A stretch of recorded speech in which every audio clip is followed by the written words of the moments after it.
Section 1. You will hear a conversation between a police officer and a crime victim. First, you have some time to look at questions 1 to 3.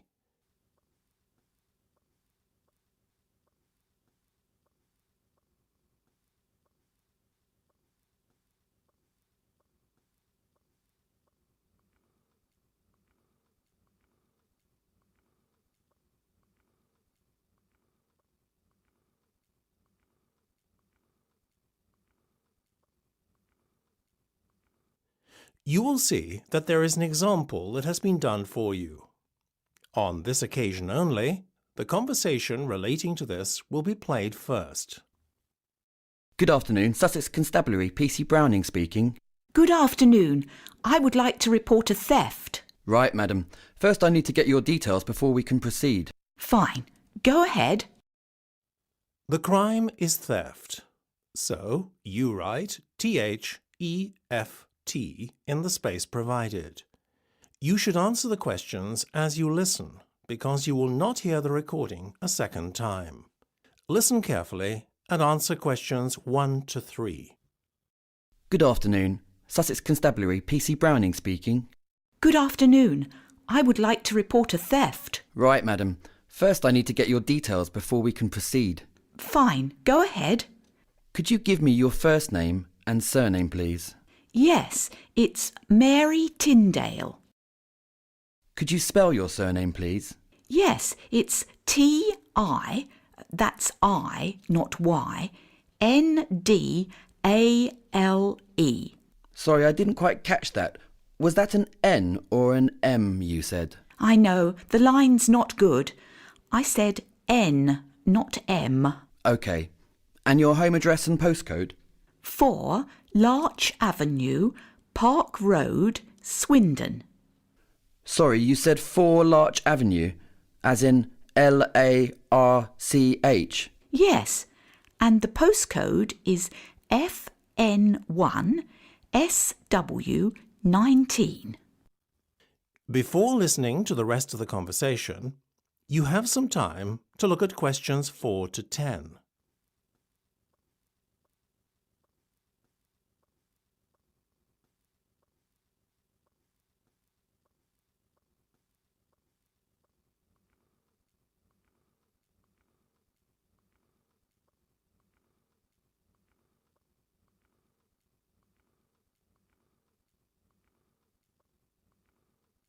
Now listen and answer questions 4 to 10. OK, that's fine. Now you said you would like to report a theft. Yes, my handbag was stolen this morning. Can you describe your handbag? Well, it's quite an ordinary white leather bag with 2 black leather handles. Oh, and a black shoulder strap too. Any other features you could describe? It's quite plain. There isn't any picture or design on the front. There's also a zip fastener on the top. How about the contents? Did you have any valuables in it? Luckily, no. I left my iPad at home along with my mobile. I'm quite forgetful sometimes. I had a purse in it, though, with a small amount of money, as well as my driving licence. My keys and personal items and so on, I always keep about me in my coat pocket. OK, that's fine. All I need to have is your phone number or other contact number. My mobile number is 07900381988. Sorry, was that 88 at the end? Yes, that's right. Thank you. That's all I need for now. You need a crime number. OK, I'll just get a pen. Ready? Go ahead. So, it's TK34S5899. We'll contact you within the week to give you an update. Thank you, officer. That's the end of section 1. You have half a minute to check your answers.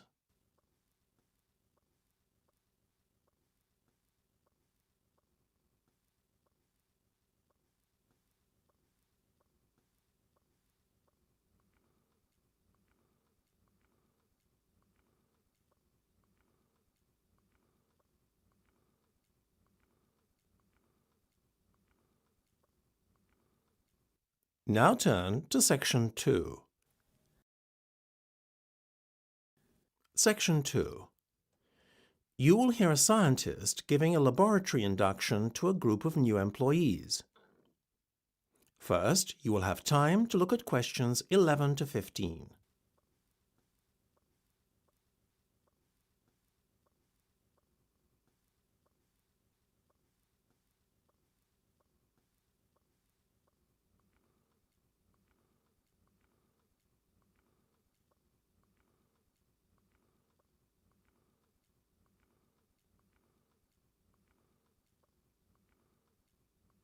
Now listen carefully and answer questions 11 to 15. Welcome everybody to Browning Smith Laboratories. I'll be giving you a short tour around your new working environment and pointing out several key features. It's very much state-of-the-art, as I'm sure you'll see. Please now look at the plan of the laboratory building I gave you earlier. At the moment, we're standing in the large storage room. It's right there, positioned at the top on your plans and roughly in the middle. We've just come through the entrance door indicated, and that's now behind us. Okay, so got your bearings? All know where we are? Good. Let's continue our tour then and go next to the dry lab. As we go straight ahead down this corridor, the caretaker's room is the next room on your right. Immediately after are the unisex toilets. Now, let's go through these doors ahead of us and into the dry lab. Okay, so here we are now in the dry lab, which is the laboratory's biggest work area. If you look at your map, as we are standing now with the doors behind us, you can see the acid storage bin area clearly marked off to your right. Let's walk over there and take a look. You can see on your maps that we're standing in the far end of the building now. The acid storage bins are a hazardous area, obviously. If one of you should accidentally come into contact with not only these stored materials, but any other hazardous substance, then please proceed immediately to the eye wash emergency shower area. That's just back where we came in, right after the doors opening onto the dry lab, on the outside corner of the unisex toilets. I think those are the main features this end of the lab, apart from the chest freezer and cooler you see off to your right as you're facing the acid storage bins. The cooler area is divided into two sections. Okay, let's go and see the rooms now at the other end of the building.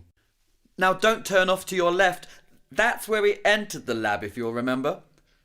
The next entrance off to your left, however, is the wet lab, which, if you'll look on your plan, is adjacent to the large storage area, but can only be reached by this entrance. Let's pass on by this lab and the clean lab adjacent to it and make our way to the small storage area. It's the first room through these doors ahead of us now. Please hold the door open for the person behind you as we file through. Good. I think that's everyone here now. This is the small storage area. And now we are at this end of the building. There remains for me to show you only one other room. You can see two doors leading off this room. The one ahead is an exit which will take you outside the building. The other leads to the walk-in cooler. Oh, there is one more area I need to mention. That's the walk-in freezer. It can only be accessed by leaving the building entirely, either through the exit I just pointed out or the first entrance we came in. I hope that's all clear now, but you will soon become more familiar with the general layout of the laboratory building. Before you hear the rest of the discussion, you have some time to look at questions 16 to 20.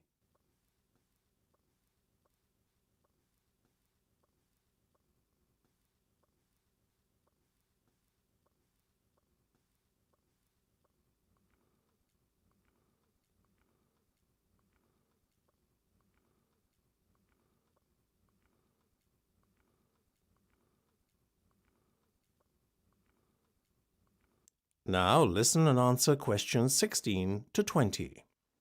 Now, I'd just like to refer to health and safety procedure. This is essentially to fulfill basic health and safety requirements, since I know that you are not unfamiliar with such procedures and must know them off by memory. Okay, so firstly I'd like to say that if you are undertaking any project, whether supervised or not, all of you will be required to discuss it first with your health and safety coordinator. In certain cases, written approval is required. The health and safety coordinator has the final decision in situations where formal approval is needed. Everyone undertaking a project will have to first submit a form of a written standard operating procedure to the health and safety coordinator, outlining the steps and justifications for the experimental process to be carried out. Should the undertaking of a project not be granted initially, plans for the project, if satisfactorily amended, can be re-presented to the Health and Safety Coordinator for approval at a later date. Assuming acceptance of the undertaking of a project, strict laboratory procedures must be adhered to. Overalls and non-hazardous equipment can be kept in the large storage room. On no account can either laboratory clothing or samples be removed from the building itself. Obviously, the same goes for equipment that is portable. This way we can ensure that no cross-contamination can occur with samples or specimens kept in the laboratories. Finally, and this goes without saying, when hazardous materials are being handled, full protective equipment should be worn. Safety goggles and protective overalls are kept in the small storage room for this purpose. If using sharp, contaminated objects, such as needles, these can be temporarily stored in clearly marked containers on your laboratory work surface. However, they must be disposed of by the end of the day in the waste disposal bins clearly indicated outside the laboratory building. These bins are to be found just outside the exit by the small storage room. In the event of fire, please make your way immediately to the nearest of the two exits, either by the small storage or large storage room that I pointed out earlier. All that remains for me to do is to welcome you all to the company and wish you good luck. That's the end of section 2. You have half a minute to check your answers.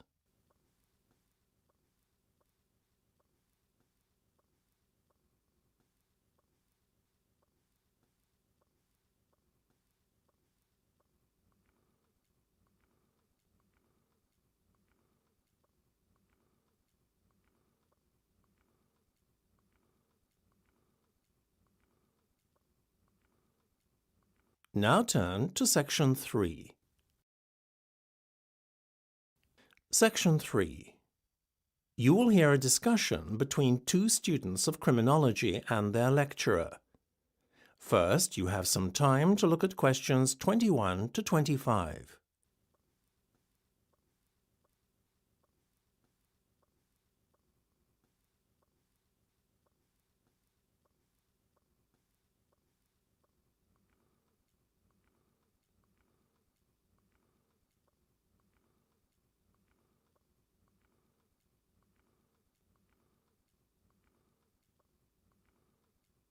Now listen carefully and answer questions 21 to 25. That was a really fascinating lecture. If a bit gruesome. Well, the Ratcliffe murders of 1811 certainly had a significant impact on English society at the time. It wasn't just the fact that innocent parties were involved, or that two households were brutally murdered that provoked public outrage and hysteria. The murderer or murderers, since there may, as you know, have been an accomplice, invaded the sanctity of their victims' homes to commit truly horrendous crimes. An Englishman's home is his castle, right? So I guess no one felt truly safe in the comfort of their own home after that. Exactly. That's also why burglaries too have such a profound effect on their victims. It's often not the loss of valuables or possessions or even the inconvenience that upsets a victim most, but the fact that their conviction of being safe in their own home has been severely compromised. But public hysteria broke out too, didn't it? Because there was a feeling that public safety was under threat. It was felt that the localised police forces at the time were inadequate. Very true. The police force at the time had limited power. They could enforce the rulings of a local magistrate for the county, but they had one huge disadvantage. There was no communication between county police forces, was there? Yes, details of crimes committed within a county were not shared. Obviously, when a criminal crossed county borders, they could often successfully evade capture. Today, that seems so absurd. Nowadays, with information instantly accessible to all police forces nationally and worldwide on police computer systems, yes, it does. But don't forget that it was only with the formation of London's Metropolitan Police Force in 1829 by Sir Robert Peel that criminal records could begin to be consolidated on a national basis. Even then, some areas outside and even within the Metropolitan Police District remained beyond the jurisdiction of the Metropolitan Police Force. Were the Ratcliffe murders a bit of a wake-up call then to the crime-fighting forces of the time? More than that, they acted as a catalyst in the formation of the Metropolitan Police. The public too played no small part in bringing about the much-needed shake-up in the policing systems of the era. So the Metropolitan Force was founded over half a century before the infamous Jack the Ripper murders. Yes, however, in spite of the force's best efforts, the Ripper remained at large. Many suspects were put forward, though, ranging from children's author Lewis Carroll through to artist Walter Sickert. Despite the notable failure to deliver justice on this occasion, the Metropolitan Police Force could not be blamed for any inadequacies in police procedure. In fact, the creation of the Metropolitan Police Force was a turning point in English law-keeping. Before you hear the rest of the discussion, you have some time to look at questions 26 to 30.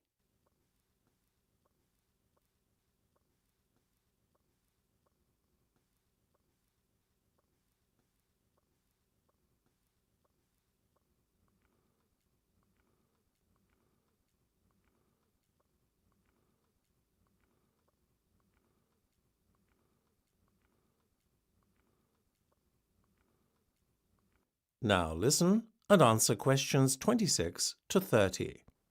So once the public got what they wanted, an organised police force, were they happy? One would imagine that that would have been the case.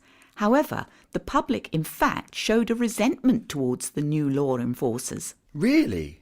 Yes, so much so that the public gave them derogatory names like peelers and bobbies, nicknames derived from the name of the Metropolitan Force's founder, Sir Robert Peel. I guess not many people would have wanted to work for the Metropolitan Police then. Well, at least it was full-time paid work.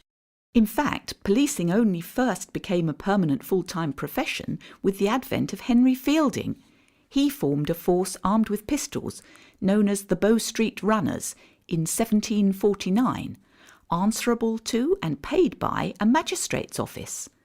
Prior to that, policing had relied on unpaid night watchmen and constables working for a particular parish. Male householders were chosen for the jobs of watchman or constable, working by rotation or appointment. Armed with no more than a cane, the watchmen were a poor match for the criminals of the day, as were the constables, who were similarly ill-equipped. Those appointed as watchmen or constables, not surprisingly, lacked enthusiasm for their task, which had to be combined with their normal daytime employment. So did the Metropolitan Police Force operate a tough selection process for employing officers? There were the same conditions for a certain height and fitness level as in contemporary police forces, but when new recruits entered the force, they had to work their way up from the bottom. No concessions were made for class or background. This still holds true today. That's the end of section 3. You have half a minute to check your answers.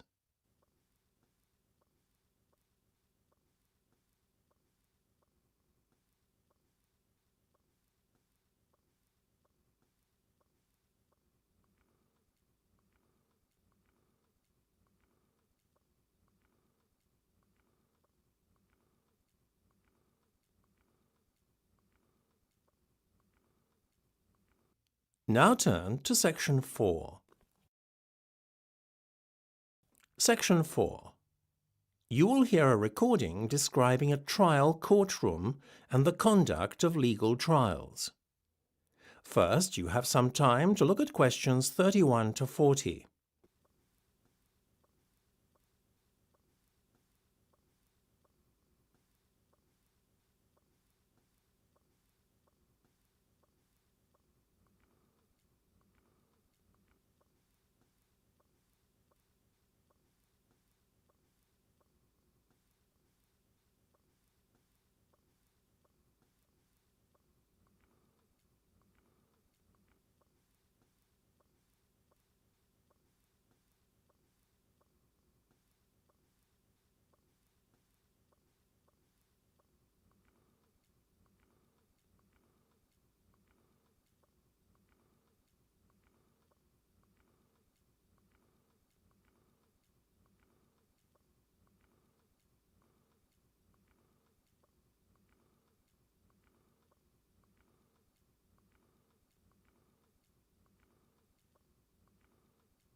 Now listen carefully and answer questions 31 to 40.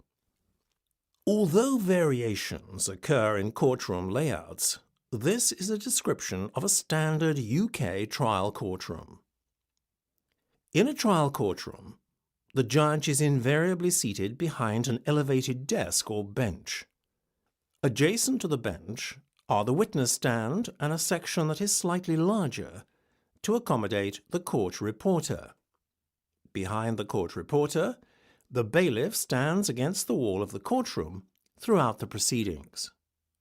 His job is to ensure the court procedure is observed and order is maintained. Directly in front of the judge's bench, located in the central courtroom area known as the well, is a table where the court clerk sits and records court proceedings. Only the bailiff is authorized to cross the well during a court session, to transfer documents between the lawyers and the judge. Any unauthorized crossing of the well is regarded as being extremely disrespectful to the court and is usually expressly forbidden. Off to one side of the clerk's desk is located a table where the defendant and his lawyer are seated. The defendant, also known as the accused, works closely with his lawyer, who is also termed the lawyer for the defense. Across the other side of the courtroom, the lawyer for the prosecution sits with the plaintiff, who is bringing the case against the defendant to court. Close by is the jury box that covers the largest area in the courtroom. It holds 12 members of the public who are responsible for delivering the final verdict on the defendant. All those who are actively involved in court proceedings are in the area of the courtroom termed the bar. Behind the area of the bar is the gallery, which seats spectators who may be relatives of those involved in the court hearing or merely curious members of the public. The bar itself may be an actual physical barrier, such as a railing, or merely a designated area. Apart from the parties to the case and any witnesses, only the lawyers can literally pass the bar. Court personnel and jury members usually enter through separate doors behind the bench. And this is why the term the bar has come to refer to the legal profession as a whole. So that is the court setup. Now on to how the verdict is arrived at and sentence proclaimed by the judge. When all evidence has been given and challenged by both the lawyer for the prosecution and the lawyer for the defense, then the process of reaching a verdict can begin. Prior to the judge's summing up the case, it is normal court procedure for the judge to meet with both lawyers first. In the meeting, what the judge will say is determined by mutual consent between the lawyers and the judge. It is then up to the judge to decide if the summing up will be split into two parts. If this course of action is taken, the summing up will be divided into a legal part and a summary of the facts of the case. The legal part is basically a clarification of what the charge is and what has to be proven, in addition to any special directives for the case, such as the need to respect confidentiality. The summary is given to ensure that all members of the jury are reminded of the essential facts of the case. It is an impartial summary of all the evidence heard during the trial by the jury. After the summing up, the judge will stress the importance of reaching a unanimous verdict. The jury will then retire to consider their decision. If the case is particularly complex, the judge will first issue the jury with a written document entitled A Route to Verdict. This is essentially a series of questions the jury should pose themselves whilst considering the verdict. The time taken for a jury to reach a verdict can vary from a few hours to several days. If there is a chance that the verdict will not be reached before the end of the court day, then members of the jury are free to go home, on the proviso that they will not discuss details of the case with anyone outside the courtroom. The more serious the case, the longer a jury may take to reach a decision.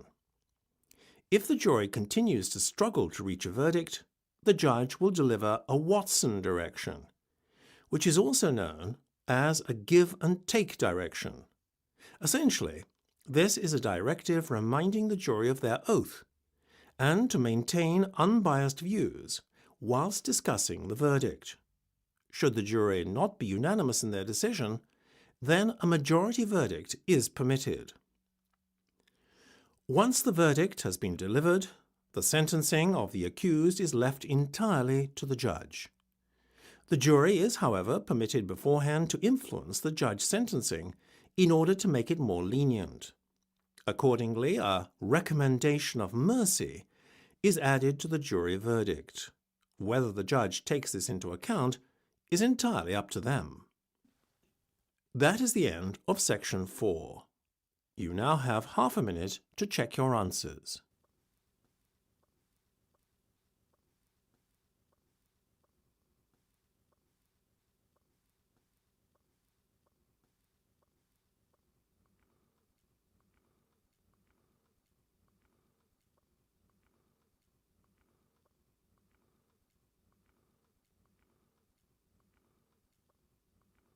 That is the end of the listening test.